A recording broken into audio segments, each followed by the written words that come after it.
Does size matter? Now that I have your attention, I can assure you that the rest of this information I'm going to share with you is rated G for all audiences.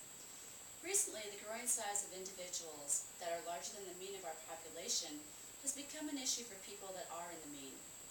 An article from St. Joseph's newspaper states that the average hip width for a woman in 2000 was 19.7, 2 inches larger than in 1962. And for men, the average was 17.2, 1.3 inches more than in 1962. This has become a particularly hot topic in the airline industry, where many carriers have created policy which requires a customer to purchase 2 seats if they cannot fit into the space of 1 seat. This presentation will look at the justification for a 2-seat policy, the ramifications for large customers, and take a closer look at the 2nd-seat policy for Alaska Airlines and Horizon Air. The introduction of a 2nd-seat policy came about due to increasing complaints from customers that felt infringed upon when a large customer took up their seat space as well as their own space. In a case from 2001, a 63-year-old woman traveling on Virgin Atlantic suffered blood clots and torn leg muscles, which were caused by her seatmate's body pressing against her legs. While most situations do not result in medical attention, they do result in upset customers on both sides of the issue. The purchase of a ticket provides a seat on the aircraft from the origin to the destination and the amenities that are offered by the airline. If a customer cannot fit into 1 seat, they should be required to purchase another seat for their comfort as well as the comfort of their seatmate. Advocates against this policy state that airline seats are too small, and while they are smaller than the average office chair, the difference would not be noticeable to the customer. The AAA Traveler's Companion states the average economy seat ranges from 17.2 to 18.5 inches. In comparison, the seat in an economy car is 22 inches, and the average office chair is 19 inches.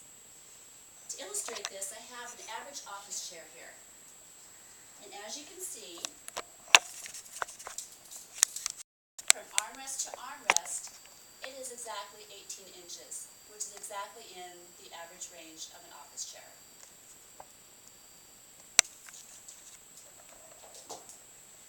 Additionally, space is a constraint for an aircraft. In order to maximize revenue, airlines need to get as many seats on board as they can and still maintain a desired comfort level. Most airlines use seat pitch as a determining factor of when to add seats. Seat pitch is a space between the seat rows.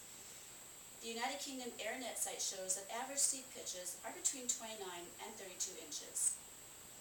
Web check-in and self-service kiosks have reduced much of the customer interaction that used to occur at the airports. So the responsibility of purchasing a 2nd seat truly falls on the customer. Advanced purchase of the ticket helps avoid difficult conversations and additional stress at the airport. In 2006, Alaska Airlines and Horizon Air joined together to create a policy that ensures all customers have access to the space that they paid for and yet be courteous to customers needing a 2nd seat.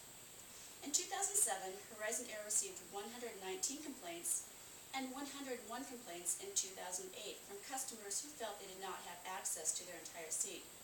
The policy seems to be having a positive effect. The policy uses the armrest as the determining factor. If the armrest cannot be placed completely down, the customer must purchase a 2nd seat. While this does not address shoulder width, it is an objective measure. Customers can find all of the 2nd seat information on the Alaska Airlines or Horizon Air website. However, the seats must be booked through the reservations department to ensure that 2 seats can be obtained together. If the customer does not book a 2nd seat, they should be prepared for an agent to approach them at the gate area.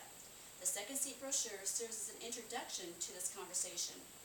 Additionally, in some larger locations, actual airline seats have been located in a discrete location so customers can do a fit test. If it is determined that a customer needs to buy a 2nd seat, the airport agent will contact a direct reservations line and have the customer purchase a 2nd seat. The 2nd seat will be given to the customer at the same price as the 1st seat, regardless of whether or not the fare is still available. Once travel is completed, the customer can apply for a full refund if all flights had open seats on their trip. The policy continues to be reviewed based on feedback from employees and customers. A new change going into effect in the next 30 days will allow customers needing a second seat to be able to waive the purchase if they are traveling with a companion. This change allows us to offer more flexibility with the policy and still maintain its integrity for our customers. Another option for customers is to purchase a seat in first class. However, this option is not available on regional aircraft. First class seats range from 20 inches up to 30 inches and may provide the needed space at a lower cost. The goal of this policy is to ensure that all customers travel in comfort and people come in many different sizes. And seats within an aircraft, however, are limited to one or two sizes only. Working within this limitation, airlines are trying to be sensitive to a very personal issue and provide an option for customers that decreases the chance of confrontation on the aircraft. So, as you can see, size does matter when personal space is the issue.